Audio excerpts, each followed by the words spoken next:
Hi, this is Rebecca from Ground Zero, and I am here with Abandon today.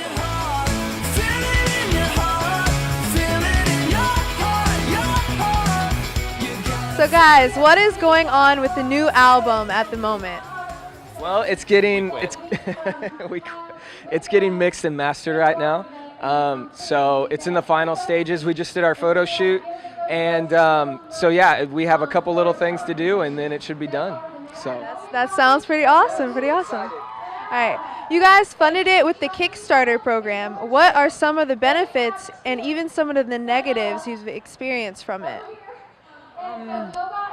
Well, first of all, we're really grateful and thankful for all those who did donate, and I think what the most important thing we got out of it is that we have people who truly support our ministry and support our music, and they were really committed to seeing this project fulfilled.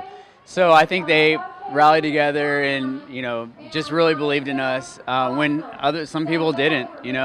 I think the only negative thing would be on our part really is just that it's taken so long for us to be able to get the music out there, and that's just because of touring schedules and everything just kind of messing something else up, so it's just it's been a lot of scheduling that we've had to do, and so that's been the only negative thing. Everything else with our fans and friends out there has just been awesome, showing us their support, showing us their love. It's just been great. So yeah. Sounds pretty awesome. All right, so when writing a song, how do you guys approach it? Melody first, lyric first, chord progression, or do you mix it up? We mix it up. I mean, sometimes we'll write songs just as we're like setting up for sound check. We just start jamming and we'll get an idea that way. Other times we just have different devotionals and stuff, and so sometimes we'll just be sitting down and kind of get into a deep conversation about faith or something else that is inspiring us. And from that, we kind of get an idea, and so we're like, okay, well, let's write a song about this, and this is kind of the story behind it, and then we tailor the lyrics and music to fit that. So it's different every single time. Okay, so when you're on the road for a while, how do you deal with long-distance relationships? You break them off. Except when you're married. Yeah. You keep those going. Yeah, Steph and I both have wives. And one wife apiece. Yeah. Wives sounded weird. we're not Mormon. Yeah, no. So what we do is, thankfully with technology today, you can do FaceTime and stuff like that. And so I just had a brand new baby, so me and my wife have been doing FaceTime with him and everything. So it's just been awesome. So you definitely have to keep communicating and as much as you can. Sometimes when you go overseas, it's really hard, and so we, Facebook message and stuff like that. But yeah, it's definitely a lot of prayer and communication, and then once you get back home, just making sure that you set aside time for family, because we're involved with our church and everything back in San Antonio, Texas. So we got to make sure that our priorities are straight and make sure that when we're back home, we set aside time for them since we're gone a lot. So. What's your son's name? My son's name is Luke, and he is 3 months old. So yeah, it's tough, but we love Myrtle Beach, so that's why we're here. We wanted to meet everybody up here and see the boat races and everything, so we're excited. All right, so what's one thing you have to have on the road with you while on tour, and what's the first thing you have to have when you get back from tour? My first, one thing I need on the road that I probably use more than anything is my Snuggie. Believe it or not, no, I'm not that crazy. No, my Snuggie, and then when I go back home, man, Las Palapas. with just Mexican food. Yeah. That's basically it. Las Palapas. One time we were gone for like 3 weeks. I came back to San Antonio and I had this one restaurant, Las Palapas. I had it for like lunch and dinner for 3 days straight. I was just craving it after a while, so I had to have it. What I need on the road is hair product, and what I need when I get back home is hair product. Pretty simple, just hair product. Just hair product. Have you noticed any strange eating habits about each other while on tour, or any bad habits you feel you can share with us? So Ben eats everything he sees. we actually do have a problem with going to Chinese buffets.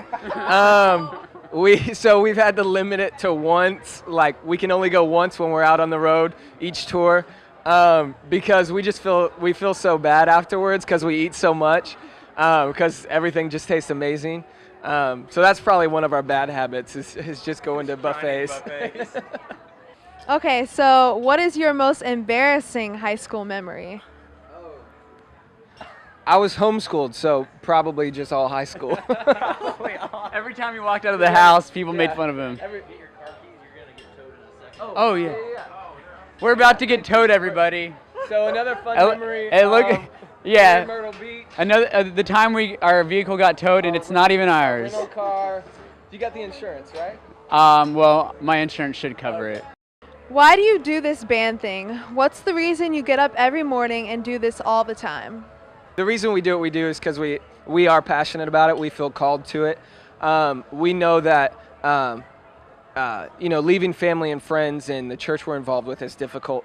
But the reason we do it is because we feel called to share God's love on any platform He gives us. So we want to make sure that our message is clear. Because I mean, you can do it for whatever fame that you can get to, or whatever financial place level you can get to. But if there's not something more than that, then I believe it'll fade real quick. And so that's why we've been able to continue just doing it, is because it's more than that for us. It's knowing that we make a difference, because it would be hard to leave everything back home, leave our families, if we weren't making a difference and if we didn't feel called to this. Okay, anything you'd like to share with the teens out there? Any personal experience or something you've learned that would be helpful to anyone watching this video? Yeah.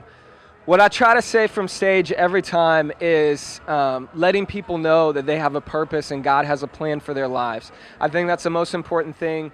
Sometimes as we go through lives and things happen and we don't understand, a lot of times, we turn away from God because of those situations. And that's not what's supposed to happen. God sees the big picture. He understands why those things are happening. And so that's why we share this. You have a purpose. Whatever you're going through, just know that God has a plan for you, and don't turn away from that. So one last thing, you guys are from the San Antonio area. We are. So have you ever heard of Barney Smith's Toilet Seat Art Museum?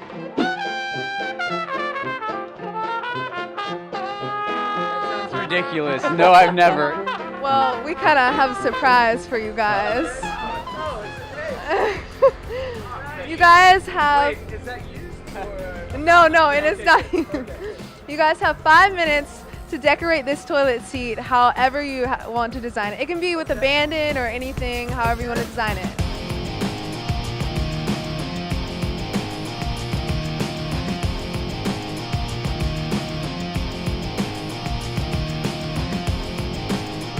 It's beautiful. All right, let's show the audience the beautiful toilet seat that they have made. Very beautiful. Very beautiful.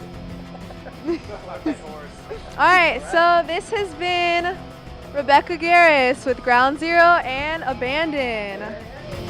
Bye, guys.